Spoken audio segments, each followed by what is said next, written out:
બે કાંઠે વહેંચાયેલ બનાસમાં જેટલા નીર વહ્યા એટલા જ પૂર બહારમાં અત્યારે રાજકીય વહેણ વહી રહ્યા છે। કहीं ખુશી અને કहीं ગમ વચ્ચે ક્યાંક આંદોલન ચાલે છે તો ક્યાંક જશ્ન થઈ રહ્યો છે। પરંતુ આજે જે બનાસે જોયું એ પૂર્ણ વિરામ હતું કે પછી આગામી ઉગ્ર આંદોલનનો આગાજ તે એક સવાલ છે। આપણો જિલ્લો, આપણા નેતા, બુલડોઝરથી સ્વાગત, હાથમાં તલવાર સાથે નાચતા યુવાનો, સતત ફૂલોની થતી વર્ષા, અકડે ઠેઠ ભીડ અને વાવ થરાદ મારો જિલ્લો છે, નરેન્દ્ર મોદી અમારા નેતા છેનો એક નવો નારો। આપણો જિલ્લો, આપણા નેતા, આપણો જિલ્લો, આપણા નેતા, આપણા નેતા, આપણો જિલ્લો, આપણા નેતા, આપણો જિલ્લો। શંકર ચૌધરીનું આજે થરાદમાં ભવ્ય સ્વાગત થયું। મોટી સંખ્યામાં ભાજપના કાર્યકરોની સાથે વાવ થરાદને જિલ્લો જોવા માંગતા અનેક લોકો હતા। નજર હતી કે આ કાર્યક્રમમાં જિલ્લાના સૌથી મોટા નેતા શંકર ચૌધરી 3 તાલુકાના વિવાદ પર શું બોલે છે। નજર હતી કે શંકર ચૌધરી જિલ્લાના વિભાજનને કેવી રીતે જોઈ રહ્યા છે, તો તેનો જવાબ મળ્યો।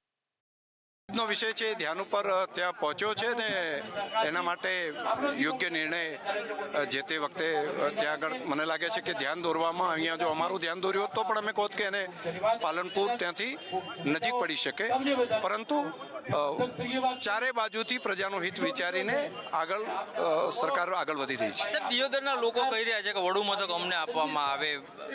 આપની દ્રષ્ટિએ શું લાગે છે કે જો એને વડુ મથક આપવામાં આવે તો વધારે સરળતા રહે કે અહીં થરાદને આપવામાં આવે તો વધારે સરળતા રહે? નહીં, હું કહું કોઈ એવું ન હોય કે જે પોતાના દરેક 20 જગ્યાએથી બધા કહેતા હશે કે અમને અમારે ત્યાં આપો તો વધારે ફાયદો થાય। દરેકનો અધિકાર છે, માગવા માટેનો અધિકાર છે। રજૂઆત કરવાનો બધાનો હક છે, પણ શંકર ચૌધરીનો ઈરાદો સ્પષ્ટ હતો કે ધાનેરા અને કાંકરેજમાં થતો વિરોધ એ નજરઅંદાજ હતો, કારણ કે થરાદના એ મંચ પર વિરોધ કરતા તાલુકાઓના ભાજપના અગ્રણીઓના નામ બોલતા હતા, એમના સમર્થનની ઘોષણા થતી હતી। થરાદ જિલ્લામાં સમાવેશ કરવા બદલ ભગવાનભાઈ પટેલ અને સમગ્ર ટીમ આભાર વ્યક્ત કરે છે। ધાનેરા તાલુકાનો નવીન વાવ થરાદ જિલ્લામાં સમાવેશ કરવા બદલ ધાનેરા સંગઠન ભગવાનભાઈ પટેલ અને સમગ્ર ટીમ આભાર વ્યક્ત કરે છે।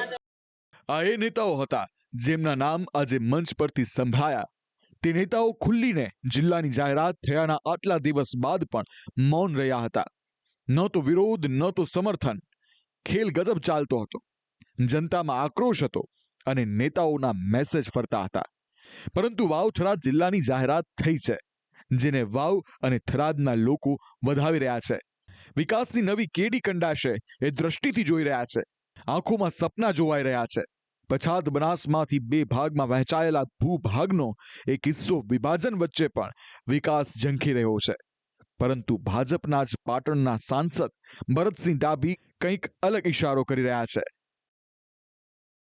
જે સહકારી સંસ્થાઓ છે, દૂધસાગર ડેરી બનાસ, બનાસ બેંક, જિલ્લા સહકારી ખરીદ વેચાણ સંઘ, એ સંસ્થાઓનું પણ જોડે ન જોડે વિભાજન કરવામાં આવે।